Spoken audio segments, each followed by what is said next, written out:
بسم الله الذي لا يضر مع اسمه شيء في الارض ولا في السماء وهو السميع العليم. انا عارف ان الغيبه طولت، بس كنا بنجهز للتقيل، وان شاء الله الدورات اللي جايه هعلمك ازاي تربي تربيه النظام او الاعداد الكبيره عموما، يعني اللي بيربي 100 فرخ لو طبق النظام ده، مش ال 100 فرخ مش مستاهلين تطبق اللي ان شاء الله هنشرحه في الحلقات اللي جايه في العنبر الكبير.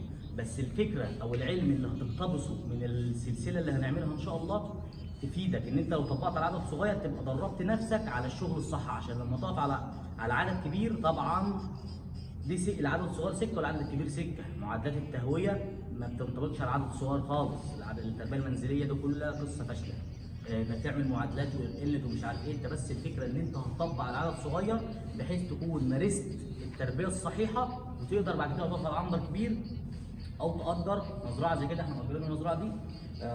طبعا في كذا اخطاء فنيه طلعناها من المكان. الشبابيك الاير انلت كانت المفروض تكون زجزاج، تبقى لها كذا حاجه عدلناها، يعني الخلايا التبريد دي في قسط المزرعه طول وعرض لقيت ان ناقص 5 متر خلايا، يعني 2.5 يمين و2.5 شمال، لان الورق ده 10 سم. الورق لو 15 سم ال 10 متر دول كفايه على المساحه اللي انا فيها.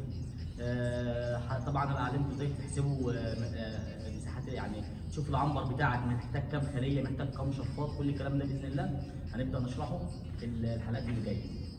الفكره بس لو هتأجر مزرعه، نصيحه، هي السيادة الجامبو دي سيادة كويسه ماشيه وكل حاجه اوتوماتيك، لكن النبل امن منها بكتير، لان الفرخه على طبعا كنت بشرف على المزارع كنت بشوف بعيني الفرخه بتطير بتنكش بريشها ديكين بيتعاركوا مع بعض، بيحصل غبره وبيحصل سبله بتتشال وتشار تقع هنا.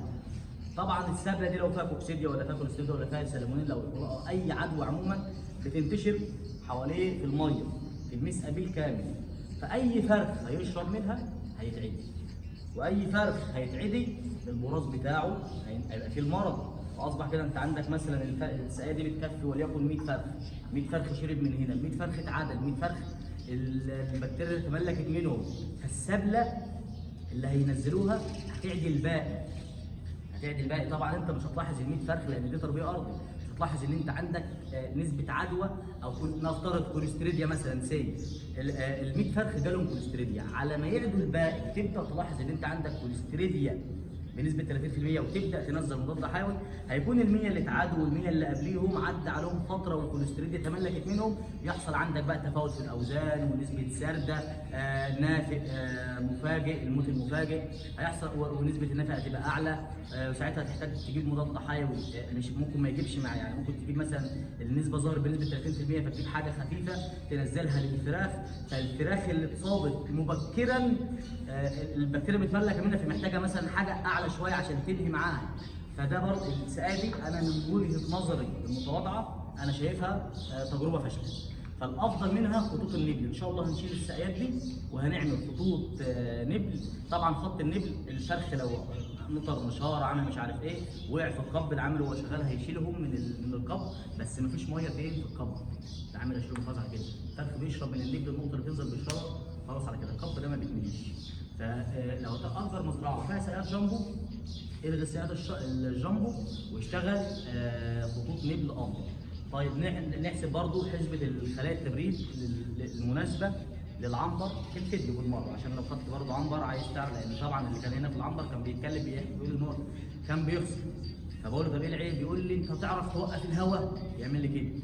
اقول له طب ما هو السبب له خساره، يقول لي سؤال واحد بس، تعرف توقف الهواء؟ اقول له ايوه بعرف اوقف الهواء. يقول لي هتوقف الهواء ازاي؟ قلت لو انت خايف من الهواء ومشكلتك الهواء تعمل ستاير، ووقفت الهواء مفيش هواء داخلي، ومفكر ان الامراض والمشاكل والحاجات دي كلها داخله له من الهواء، مش باصص خالص لاخطاء فنيه. ومن ضمن الاخطاء الفنيه انه كان بيعتمد، يعني عندك في مسام تصور كده يا محمد، في الارض مسام اهي وشقوق والحاجات دي، الحاجات دي التطهير البكتيريا لما بتنزل فيها او الفيروس لما يستوطن فيها او دوره واثنين ثلاثه بيحصل حاجه اسمها استيطان بكتيري. المفروض بتاخد مسحه من اي عنبر، اي عنبر اجره جديد بتاخد مسحه من المكان، بتروح مركز البحوث تحللها تعرف الدنيا عندك ماشيه ازاي، عندك ايه، عندك عدوى ايه في المكان، عندك استيطان بكتيري ولا فيروسي. لان عندك لو في مثلا انفلونزا بتقعد 6 شهور في المكان ما بتتحركش منه، تعيش في الريش 6 شهور، تعيش في السبله 6 شهور. طيب الشقوق دي ازاي يدخل لها فيروس؟ من نسبه الرطوبه.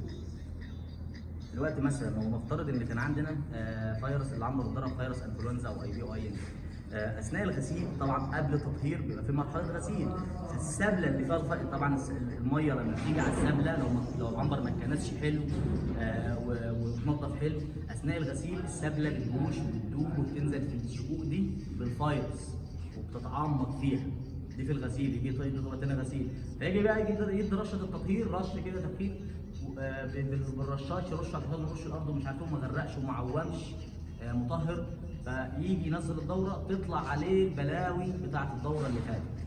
فاللشقق دي يا اما ارض العنبر بتاعك تكون هليكوبتر، يا اما تعمل تطهير مكثف. اقل حاجه عنبر بالمنظر ده شكل ارضته كده، اقل حاجه تطهر 15 يوم في التطهير، تعمل تطهير مكثف. انا ببني، انا مش هاخد مسح، واروح المركز البحوثي